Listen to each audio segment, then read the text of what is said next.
Hello everyone, welcome back to my channel. I hope you always stay healthy, and thanks for watching this channel. Today we will talk about two US Navy aircraft carriers just teamed up in the South China Sea. The US Navy's nuclear-powered aircraft carrier USS Nimitz, which had its deployment extended last month, returning to the Middle East in light of continued tensions with Iran, is now in the South China Sea, where it sailed alongside its sister ship, USS Theodore Roosevelt, today. The two carriers and their respective strike groups operating together send a powerful signal to China, which has been increasingly flexing its military muscles in this hotly disputed region in recent weeks. The Navy said that the two carriers worked together in a highly trafficked area to demonstrate the US Navy's ability to operate in challenging environments and conducted exercises aimed at increasing interoperability, as well as command and control capabilities.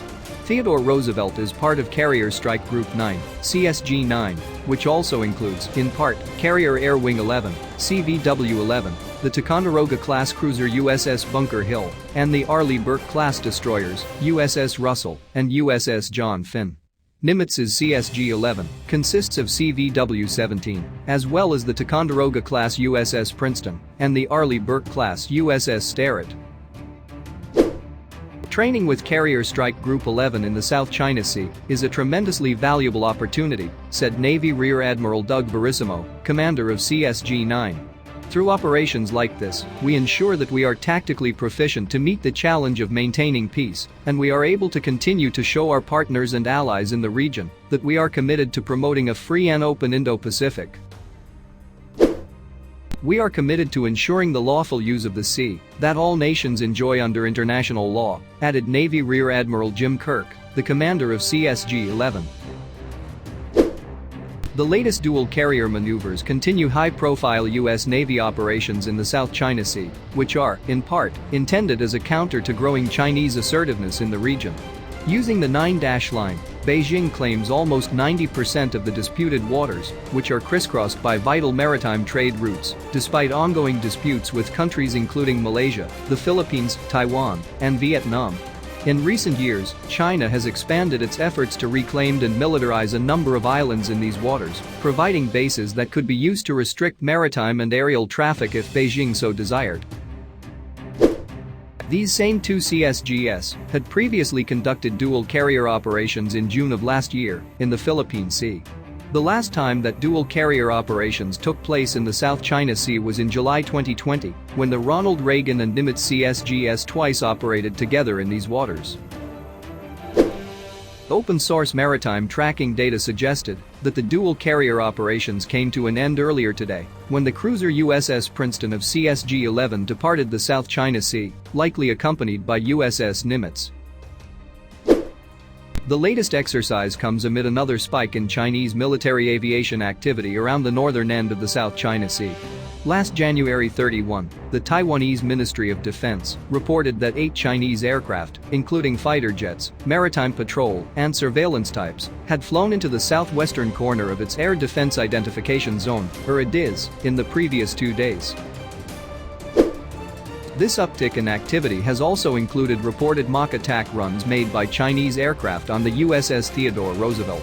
According to the British newspaper The Financial Times, individuals familiar with this incident had heard radio chatter of the Chinese pilots going through the procedures involved in releasing anti-ship cruise missiles.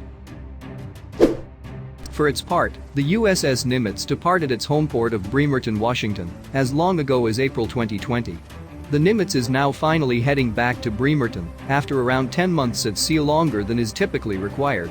Since last summer, the Nimitz CSG has mainly been operating just outside the Persian Gulf, but also ventured further afield for the Malabar exercise with the Indian Navy in November, as well as contributing to Operation Octave Quartz in December, during which around 700 US troops were moved out of Somalia to other locations in Africa. Considering how long this carrier has now been at sea, it makes sense that the exercise with its fellow Nimitz-class carrier in the South China Sea would be of relatively short duration.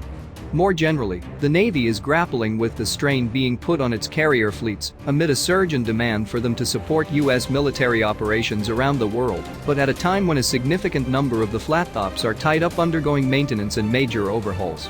The USS Theodore Roosevelt had already completed one operational cruise in 2020 before leaving its home base of San Diego, California, in December to begin its latest scheduled deployment to the Indo-Pacific region. You can find out more about these so-called double-pump deployments in this previous article. Elsewhere, the Mackinac Island Amphibious Ready Group, ARG, which includes the Wasp-class landing helicopter dock, USS Mackinac Island, LHD-8, and the landing platform docks USS San Diego and USS Somerset, swapped places with the Nimitz carrier strike group in the North Arabian Sea last week.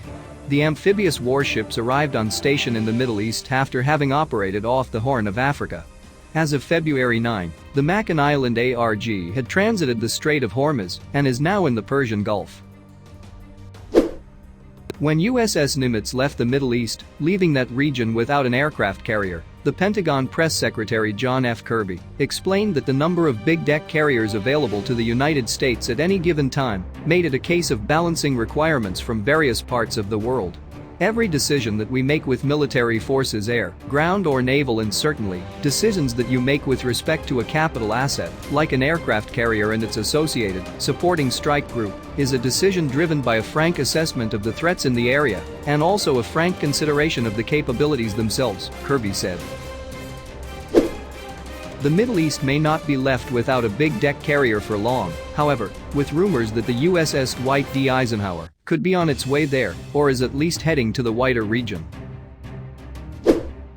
Meanwhile, in the Indo-Pacific region, other countries, too, continue to assert their rights to freedom of movement in the South China Sea, including France, which recently sent the Rubis-class nuclear-powered attack submarine Emerald through the waters. This spring, the British aircraft carrier HMS Queen Elizabeth will also venture into the Pacific theater, with plans for the Royal Navy's flagship to take part in joint exercises with Japanese maritime forces as part of the Carrier Strike Group 21 deployment. Japan and the UK have forged a close defense and security partnership that is being elevated to new heights this year when the UK Carrier Strike Group visits the Indo-Pacific, UK Defence Secretary Ben Wallace said. The British carrier is widely expected to take part in navigation patrols in the disputed South China Sea, too.